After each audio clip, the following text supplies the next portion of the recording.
Donc voilà, je vous présente donc Jean Dubois qui est à mes côtés.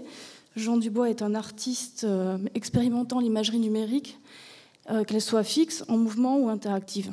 Il s'intéresse particulièrement aux relations qu'elle entretient avec les interfaces corporelles, les structures aléatoires, l'intégration in situ et la textualité. Il enseigne à l'École des arts visuels et médiatiques de l'Université de Québec à Montréal. Il est membre fondateur du réseau international de recherche et création en arts médiatiques, design, technologie et culturel numérique, Hexagramme. Voilà, donc je vais vous laisser la parole pendant 30 minutes. Et ensuite, nous passerons à Madame Perrin. Je ne sais pas si vous voulez vous joindre à nous directement. Peut-être c'est plus simple.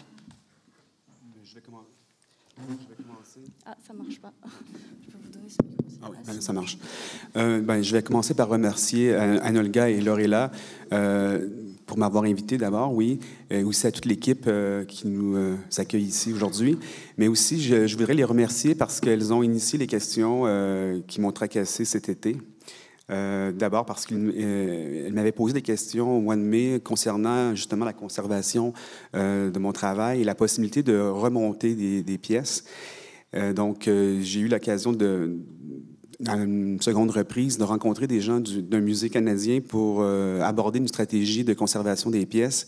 Et j'ai vécu un certain, disons, malaise parce que je me suis rendu compte que la question était beaucoup plus problématique que je pensais. Et donc, j'ai essayé de trouver un cadre de réflexion pour pouvoir agir et prendre des décisions sur l'avenir de ces pièces. Donc, ce que vous allez voir, c'est des œuvres qui ont été réalisées entre 1996 et 2006 et qui, je l'espère, pourraient éventuellement être regroupées et conservées ensemble pour garder la logique du corpus. En présentant mes œuvres au musée dernièrement, je me suis rendu compte en réemballant l'équipement que le plastique des premières œuvres était en train de tomber en poussière. Donc, les œuvres étaient en état, disons, très précaire de manière matérielle. Et parce qu'en général, je garde toujours le matériel et le logiciel ensemble pour maintenir la cohérence de l'œuvre, mais si le matériel, disons, tombe en poussière, ça met en péril l'ensemble de l'œuvre. Donc, je me suis posé une question sur qu'est-ce qui était nécessaire pour conserver l'authenticité des œuvres. Donc, je vais vous montrer certaines œuvres une après l'autre. Là, je n'ai pas de son. Oui. Ça doit d'abord pour pouvoir vous donner une idée des enjeux de conservation. Ici, on a Zone franche qui a été créée en 96-97 et qui est un système de bornes interactives utilisant les écrans tactiles. L'œuvre a été faite en 2 phases. Est-ce qu'on peut baisser le son? On gèle encore. Oui, merci. Je ne vais pas vraiment analyser le contenu des œuvres, mais plutôt parler des problèmes de conservation potentielle. Donc ici, Zone franche est une œuvre qui a été créée à l'époque sur des Macintosh PowerBook, PowerMac plutôt, avec des écrans tactiles qui étaient d'une compagnie qui s'appelle Hello Touch. Et avec le logiciel Director, tous ces éléments-là, aujourd'hui, ne sont plus supportés technologiquement par leurs fabricants depuis très longtemps. Donc, c'est extrêmement, disons, fragile. Donc, si une des composantes lâche, il n'y a pas moyen de refaire l'œuvre comme telle avec les éléments d'origine. Donc, cette œuvre-là a été faite en 2 versions. La première fois, à l'époque, il faut se rappeler que les écrans d'ordinateur ne pouvaient supporter que 256 couleurs. Donc, c'est pour ça que je l'ai fabriqué en ton gris, pour avoir 256 tons gris, pour donner plus de nuances. Et j'ai donc j'ai dû refaire la pièce pour l'adapter à de nouvelles composantes informatiques. Et je me suis rendu compte que les nouveaux ordinateurs étaient beaucoup trop rapides pour jouer la pièce. Donc, j'ai dû la reprogrammer pour la ralentir, pour qu'elle puisse accepter la cadence des nouveaux ordinateurs. Donc, des changements en cours de route. J'ai aussi, par la suite, utilisé le même dispositif informatique pour passer à une vitesse d'affichage plus rapide. Donc, j'étais limité à la photographie, à animer des photographies en temps réel avec zone franche. Avec l'échographie, on pouvait, à l'époque, commencer à faire de la vidéo en temps réel, donc interagir avec des images qui étaient en mouvement. Donc, mes œuvres ont accompagné le développement technologique de l'époque. Ici, Échographie utilise exactement le même ordinateur et les mêmes écrans que pour zone franche. Donc, le matériel utilisé n'est pas exclusif aux œuvres. On peut déjà séparer un peu la logique entre le matériel et le logiciel dans ce cas-ci. Donc, on peut voir les dispositifs comme même étant très particuliers. Ils ont un aspect général, c'est-à-dire qu'ils peuvent servir à faire fonctionner plus qu'une œuvre. Donc, vous voyez ici, c'est exactement le dispositif. Donc, un écran cathodique qui était sur un support autoportant et qui permettait de manipuler l'image, l'écran tactile. Donc, on est à peu près 10 ans avant l'apparition des premiers écrans iPhone. Donc, il n'y avait pas de culture de la manipulation de l'image par le toucher à l'époque. On devait insister pour que les gens puissent toucher l'image. Donc, plus tard, bon, j'ai poursuivi. Ici, on a une installation TACT, qui a eu plusieurs formes sculpturales, installatives. Dans celle-ci, on voit un miroir qui est interactif, mais dans la salle, dans l'exposition, c'était une exposition collective, il y avait aussi plusieurs petits miroirs qui reprenaient la forme de la percée qu'on voit et qui permettaient aux spectateurs de se voir le visage entre les œuvres de l'autre exposition, mais on arrivait finalement au miroir de TACT à la fin et on pouvait manipuler un visage qui remplaçait la position d'une figure dans le reflet. Donc, j'ai dû faire d'autres versions, notamment pour le transport. Donc, j'ai refait la pièce à 2 reprises. Une première fois pour pouvoir transporter le miroir indépendamment de l'équipement, parce qu'à l'époque, on le voit mal, mais il y a l'équipement derrière le mur est percé, il y a beaucoup d'équipements derrière le mur. Et il a fallu, pour permettre le voyagement, disons, économique de l'œuvre, refaire la pièce avec des écrans à cristaux liquides pour la rendre moins épaisse et pouvoir la transporter dans une seule caisse de transport. Donc, encore une fois, il y a eu une restauration, non seulement pour le format, mais pour aussi passer à des technologies plus contemporaines à l'époque. Donc, reprogrammer encore avec les nouveaux systèmes, etc. Donc, les œuvres n'ont pas vraiment une stabilité matérielle très forte. C'est plutôt tout ce qui est l'aspect programmation, instruction, enregistrement, vidéo et audio qui est maintenu d'œuvre en œuvre. Ici, on a Saint-Denis, qui est une œuvre qui a eu aussi plusieurs formes installatives.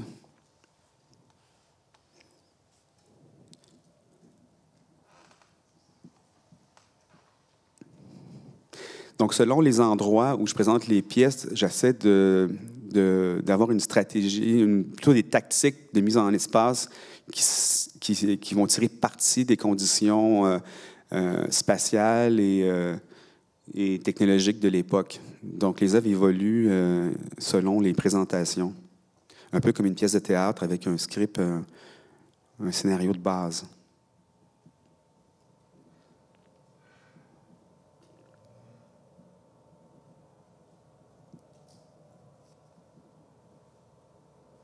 Toutes les œuvres que vous voyez, vous pouvez les voir sur le site web, mon site web, là, qui était jeandubois.info.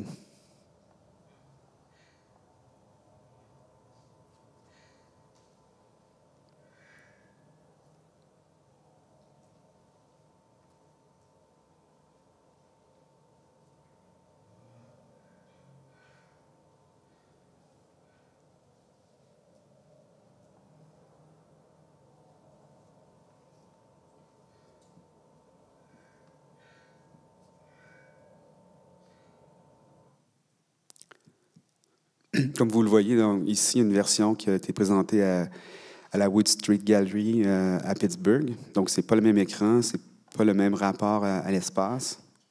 Dans le cas précédent, j'avais utilisé l'escalier qui servait à faire au montage des pièces pour accrocher les pièces au plafond. Donc, j'avais utilisé l'équipement de la galerie pour pouvoir placer l'écran en position, disons, détachée du sol, pour créer un espace d'intimité. Ici, on est revenu au niveau du sol. L'espace était beaucoup moins, disons, ample.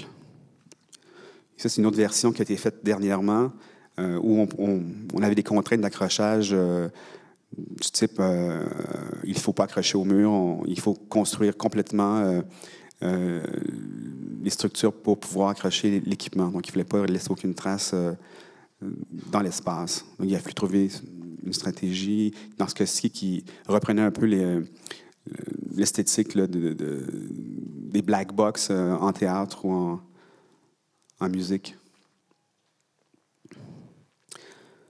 Donc ici, on a une autre œuvre qui se détache des autres, qui s'appelle Les Errances de l'écho, qui a été fabriquée de manière artisanale de A à Z, sauf pour un ordinateur Apple, un Mac Mini qui sert de contrôleur, mais il y a disons, le miroir en soi est un miroir expérimental qui a développé une technologie multitouch grand format avant que la technologie soit disponible de manière courante. Donc, c'est en 2005, c'est une année avant que Jeff Hahn fasse sa fameuse présentation au TED Talk où il montrait le multitouch. Et qui préparait justement la venue du premier iPhone. Donc, dans ce cas-ci, il fallait fabriquer de manière artisanale un écran qui pouvait suivre plusieurs points de contact dans l'écran et qui pouvait aussi réagir. Je ne sais pas si on peut avoir un peu plus de son dans ce cas-ci.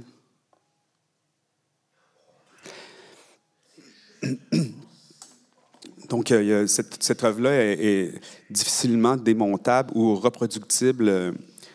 Donc, il faudrait la rebâtir de A à Z pratiquement parce que les gens, il y a 2 personnes dans le monde qui savent comment le fonctionnement a été bâti et c'est unique. Donc, sans la collaboration de ces gens-là, on ne pourrait pas refaire l'œuvre. Même rebâtir les composantes pourrait être, disons, hors d'atteinte aujourd'hui parce que les technologies ont changé. Donc, il faudrait complètement repenser la pièce. Heureusement, cette pièce-là a fait l'objet de ma thèse de doctorat, donc elle est amplement documentée. Tous les schémas, les instructions, tout le scénario est documenté et expliqué dans la thèse. Donc, on pourrait refaire la pièce à partir des éléments qui sont notés dans la thèse. Donc, il y aurait une autre façon de l'aborder. Il y a seulement le matériel audio qui devrait être conservé de manière plus spécifique, mais le reste pourrait être recomposé avec ce qui a été noté. Ici, une dernière œuvre. Oui, bon. Ici, c'est Radicaux Libres, qui est une œuvre qui a été faite in situ, qui a été faite pour un événement particulier, pour la Grande Bibliothèque du Québec, pour un événement temporaire. C'est un escalier qui fonctionne comme un écran multitouch, mais en captant la position des pieds sur le sol. Dans ce cas-ci, les éléments technologiques sont encore artisanaux.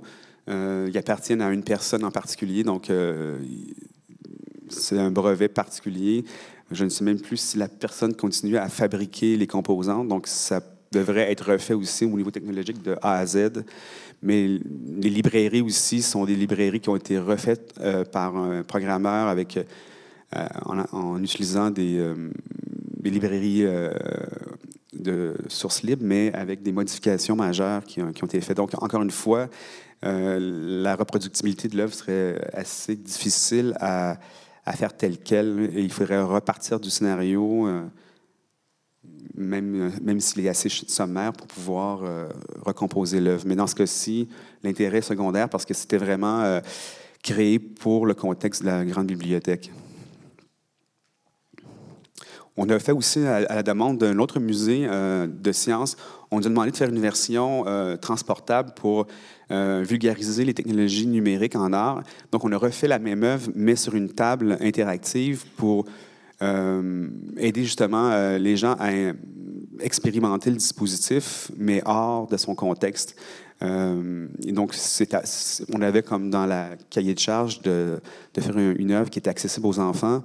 Donc, on a reproduit à l'échelle réduite l'œuvre, mais pour que les enfants puissent, avec leurs mains, toucher les mots et articuler les phrases qui étaient en fait des titres de livres métaphoriques sur ce qui se passait dans l'expérience.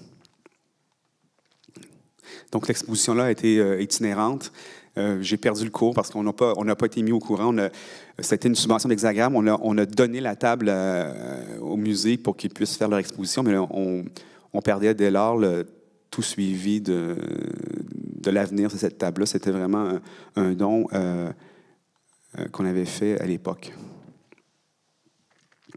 Donc, problème. Comment arriver à déterminer des critères pour savoir comment on pourrait conserver ces choses-là. Donc, en parlant avec la conservatrice et la restauratrice du musée, il y a eu un certain malaise de ma part. Je me suis dit, mais qu'est-ce que je veux faire avec tout ça? Comment je vais prendre des décisions? Parce que je n'étais pas nécessairement en accord totalement avec tout ce qu'elle proposait.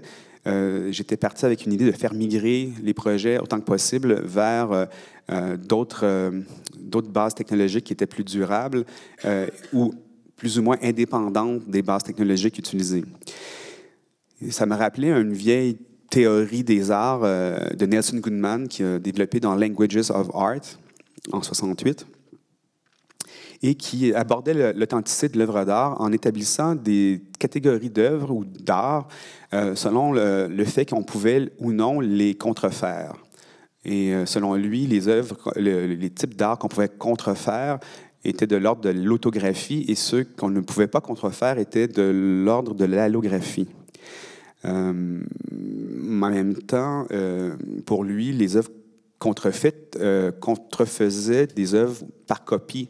Mais souvent, la contrefaçon introduit des nouvelles occurrences en simulant le style de l'artiste et on ne copie pas une œuvre déjà existante, on en invente une qui s'insère dans l'ensemble du corpus de l'artiste. Donc, cette théorie avait certaines limites à ce moment-là. C'est aussi une théorie, comme tout bon philosophe analytique, Nelson Goodman fait des théories très tranchantes, des catégories très tranchantes, et je pense qu'on ne peut pas trancher aussi facilement entre les arts ou entre les œuvres pour en faire des catégories d'un sens ou dans l'autre.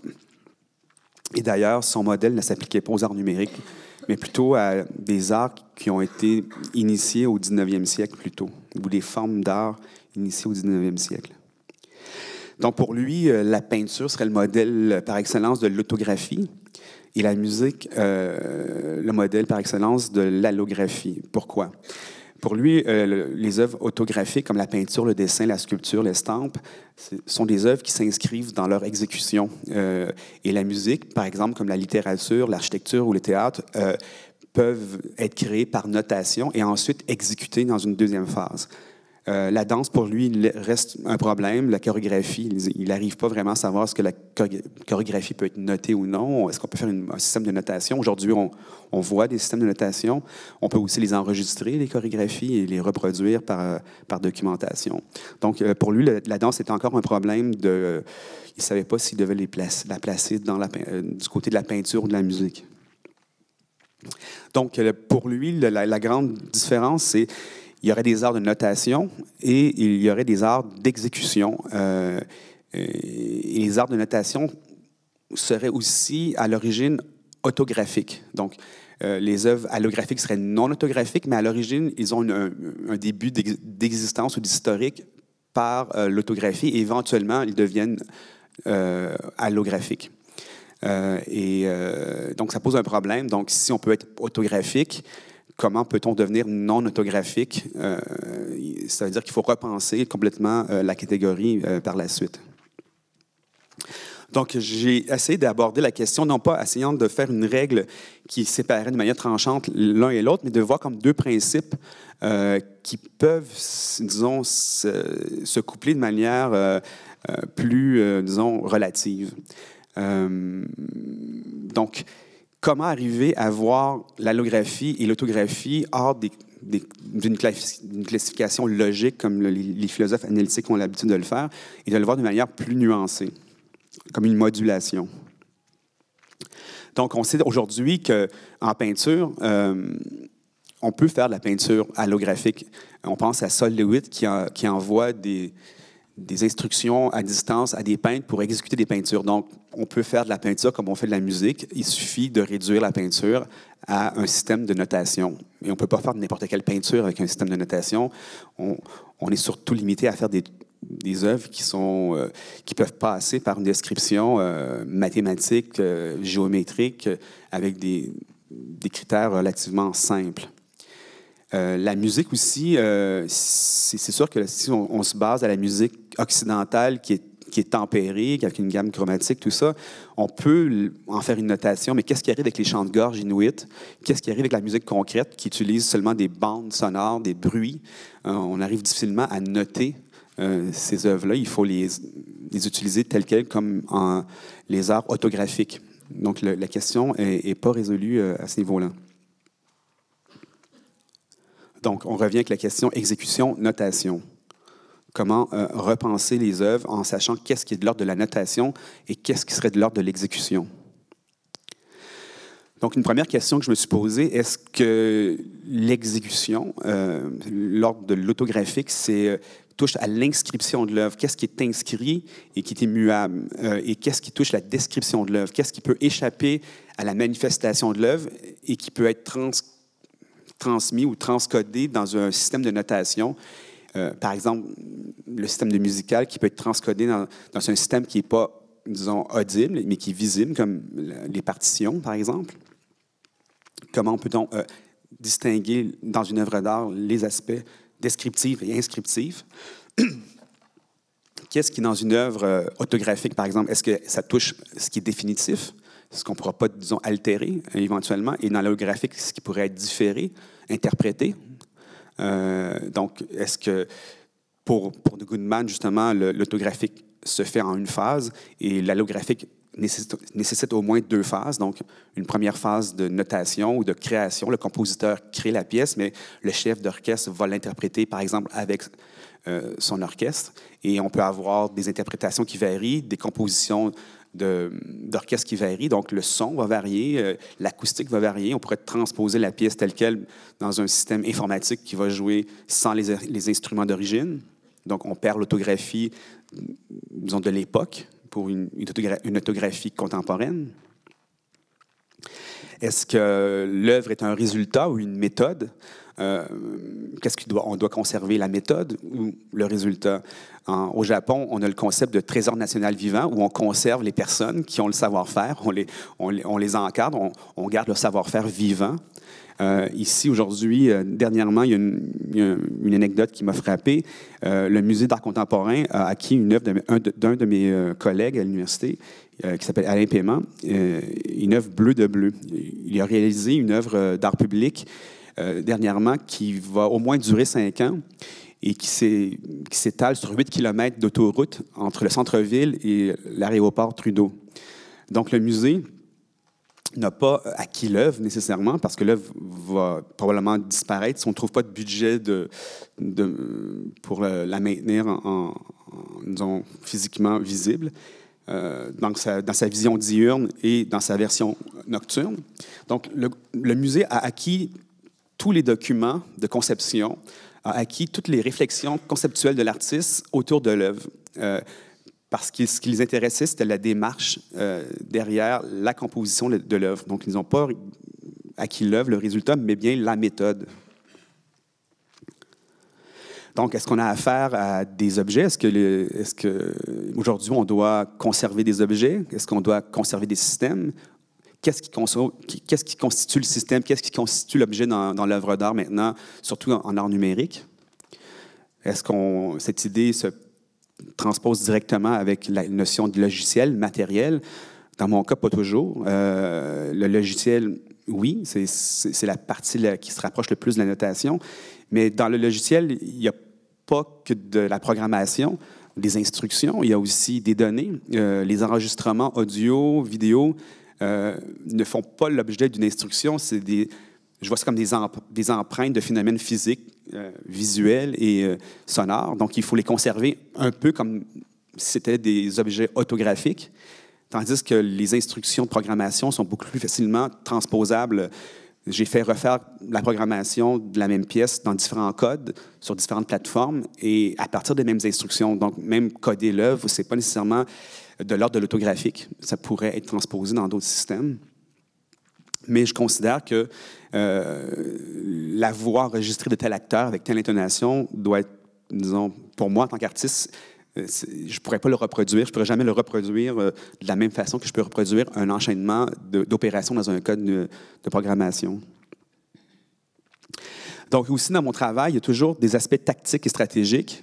Qu'est-ce qui est de l'ordre du tactique? Qu'est-ce qui est de l'ordre du stratégique? Vous l'avez remarqué, lorsque j'expose, il y a toujours un enjeu tactique. Le terrain change la donne. Chaque lieu, chaque contexte technologique ou spatial amène une nouvelle tactique, même si la stratégie de l'œuvre reste la même, c'est-à-dire on a le même scénario, on a les mêmes images, les mêmes sons relativement, les mêmes enchaînements de gestes vont produire plus ou moins les mêmes réactions de l'œuvre. Donc, il faut réfléchir à ce qui est stratégique dans l'œuvre et qu'est-ce qui est tactique. Est-ce qu'on peut conserver la tactique autant que la stratégie? Je ne sais pas, mais c'est une question que je me pose. Lors du moment de l'acquisition de l'œuvre, il va avoir à négocier les aspects tactiques et stratégiques avec les conservateurs pour savoir comment on va pouvoir reproduire l'œuvre. Et si on déplace l'œuvre dans un autre musée ou dans un autre contexte, est-ce que la tactique change? Et quelles sont les directives tactiques à aborder? Donc, de l'ordre de l'autographique, bien sûr, on trouve le singulier, la réalisation singulière, mais dans la notation, on appelle aussi des réalisations plurielles. Donc, encore une fois, il y a une tension. Qu'est-ce qui est singulier, qu'est-ce qui est pluriel dans le potentiel de l'œuvre? Est-ce que l'œuvre tient de l'intégrité autographique ou de l'identité notationnelle? Derrière l'intégrité, on parle qu'une chose on espère qu'une chose reste intacte, entière et qu'elle ne soit pas altérée, mais dans la notion d'identité, le caractère de ce qui fait qu'une seule et même réalité existe tient au fait aussi qu'elle peut avoir différentes façons de se manifester.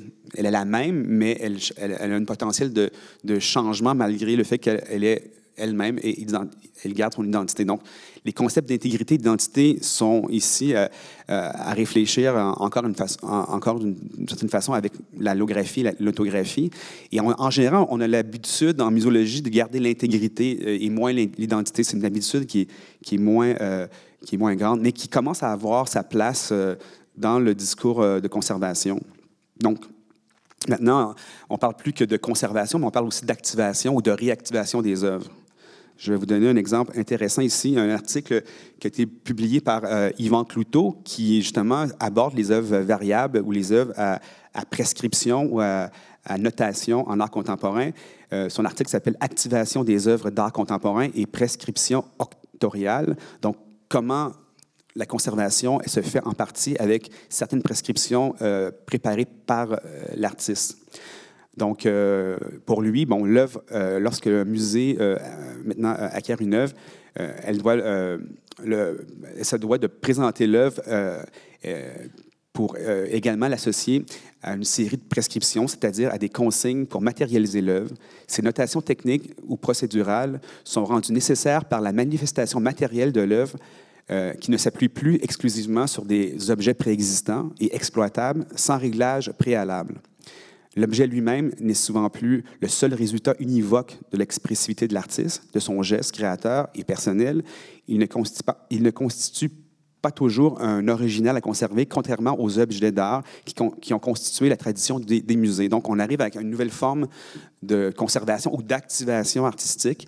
Donc, il faut réfléchir à comment on va pouvoir aborder de nouvelles stratégies de conservation ou d'activation maintenant avec les nouveaux types d'objets ou des nouveaux types de systèmes qu'on propose au musée. Donc, je vous laisse ici en conclusion certaines référence à Goodman si la question de l'autographie et de la logographie vous intéresse.